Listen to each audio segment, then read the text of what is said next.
We have a quadratic inequality to solve. When we solve it, we'll write our solution set in interval notation and we'll graph it on a number line. We have x squared is less than x plus 12. Well, the first step in solving a quadratic inequality is to set one side equal to 0. So let's move all the terms to the left-hand side, and we'll have x squared minus x minus 12 is less than 0. Now in step 2, what we'll do is we'll take this left-hand side and we'll set that equal to 0 to get the partition values. What we're really doing is we're trying to solve for whenever x squared minus x minus 12 is less than 0. If we were to graph a quadratic function, this would be a parabola, and we're really asking when are the x values such that the function lies below the x-axis. So let's do that by setting x squared minus x minus 12 equal to 0. We can factor this. X minus 4 times x plus 3 equals 0. We set each factor equal to 0. So we have x minus 4 equals 0 or x plus 3 equals 0. And we get two solutions. X equals 4 or x equals negative 3.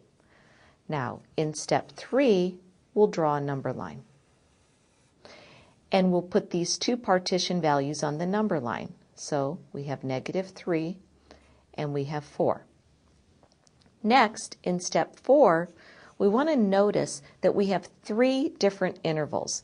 We have an interval to the left of negative 3, we have the interval in between negative 3 and positive 4, and also an interval to the right of 4. So we want to choose an x value in each of these intervals and evaluate whether it's positive or negative.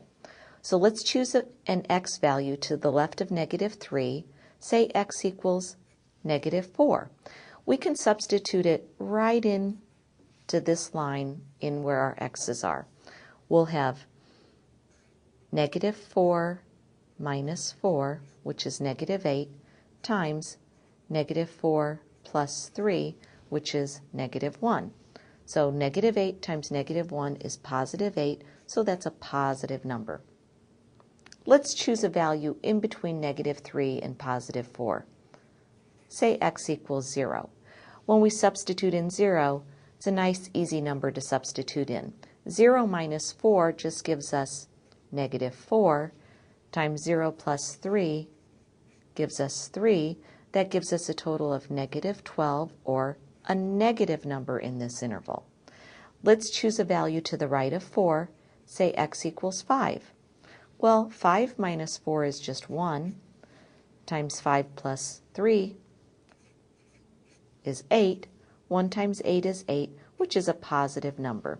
So let's notice, in the interval to the left of negative 3, the function values are positive. Look at the interval between negative 3 and 4, the function values are negative. And finally, look at the values to the right of 4, the function values are positive. Well, now we're ready to move to our solution in step 5. It's very important to look at this original statement in step 1. We want to know when the values of this function are less than 0, because we were given a less than inequality. Well, the only time that they're less than 0 is in this interval where we have a negative.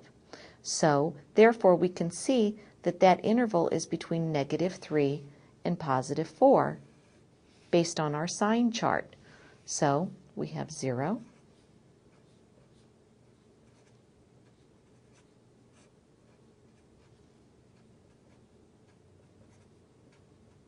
and we can write our solution directly on this number line. So we know between negative 3 and positive 4, the function values are negative because we wanted to know when is this function less than 0.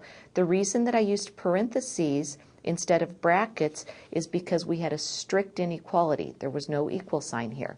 And we shade in this interval. And our interval notation would just be the interval from negative 3 to 4 exclusive, not including the endpoints.